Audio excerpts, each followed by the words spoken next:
A lot of things happening in Washington right now. We're joined this afternoon by Congressman Morgan Griffith, representing the 9th District of Southwest Virginia, and looking at some of the things that are happening there. And Congressman, a lot of things in Washington that's getting a lot of attention. The big, beautiful bill, we hear a lot about that. The House taking care of that. We're watching it in the Senate. Kind of where do things stand with that?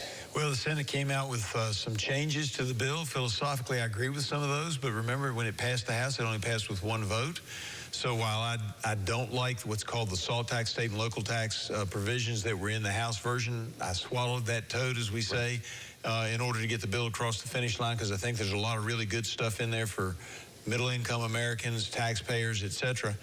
And the Senate changed all of that. They also changed some things that concern me that will deal with reimbursement of hospitals that I think could be problematic for some of our rural hospitals. So I'm keeping an eye on that. Problem is, with the changes they've made, I don't think it'll pass the House.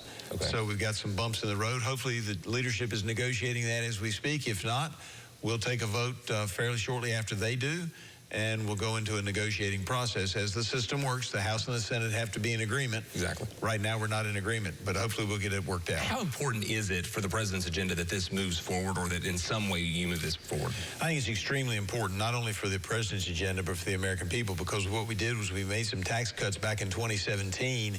Those run out at the end of the year, or a lot of them do, and those tax cuts will affect Main Street businesses in a serious way. The depreciations and some of the other things will go away that have been in there, and that will be very harmful to small family-owned businesses, family farms on the estate tax, that kind of thing. So it's important that we get this done before the end of the year, but I think it's important we get it done before the end of the summer. What does this boil down to for the folks in Southwest Virginia, in your district that you talk with? What are their concerns about it, and what does it mean for them? Well, in the totality of the bill, they're really concerned about some of those tax cuts. When you talk to the farmers, they're worried about that from an estate tax point. When you talk to small businesses, those accelerated depreciations are extremely important. Individual pass-through on LLCs for part of that income, so you're not paying taxes twice on it. That's important. And then you get to the issues with Medicaid, and in our area, it's really not the Medicaid expansion. Most people agree with the community engagement or work requirement, because you can do volunteer work, you can do education work. It's not just getting a regular job. Some people were concerned about that, but once they've seen the bill, they've gotten comfortable with it. But then the reimbursements to our medical providers, particularly our hospitals, are of concern, and we're working on that. We can talk all day about that bill and all that, but another big issue right now the world is watching is what's happening with Israel and Iran. What does that mean for our country? We have some tough decisions to make. The president's in a tough spot. There's no question about that. Israel has done significant damage to the nuclear capabilities of Iran. The question is, what do we do at this point? My preference, but I don't have all the intel that the president has. My preference is that we let the Israelis take care of it. We may give them some protective cover from them being attacked.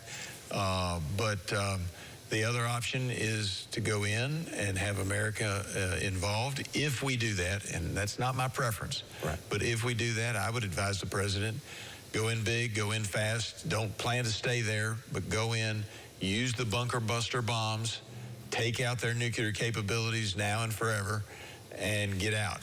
That's the second choice. It's not my preference, but I don't have the intel the president has. And if it looks like that they're really close to getting those nuclear weapons, and then they have capability already with missile technology to reach Europe, and if they're getting closer on the missile technologies, then the president may have no choice but to go in. But if he does, make it fast, make it quick, and don't plan to stay. Would you support him going in? At this point, with the intelligence that I know at this point, probably not, but there may be some new information that could come up any minute. So if you hear me say something in a few hours that's different, then that'll be because the new information has come to me that the president has shared with members of Congress. How volatile is this situation right now for the world? It's extremely volatile. It's interesting. Most of the Middle Eastern nations are staying out of it. They're actually worried about Iran trying to take over the whole region or dominate the region. So they're staying out of it. But it is a volatile situation, and keep in mind that Iran is allied with Russia and China and North Korea. That makes them a concern. Congressman, thank you as always for coming in and talking with us. Congressman Morgan Griffith, Southwest Virginia. We're back with more of News 5 at noon coming up here in just a moment. Stay with us.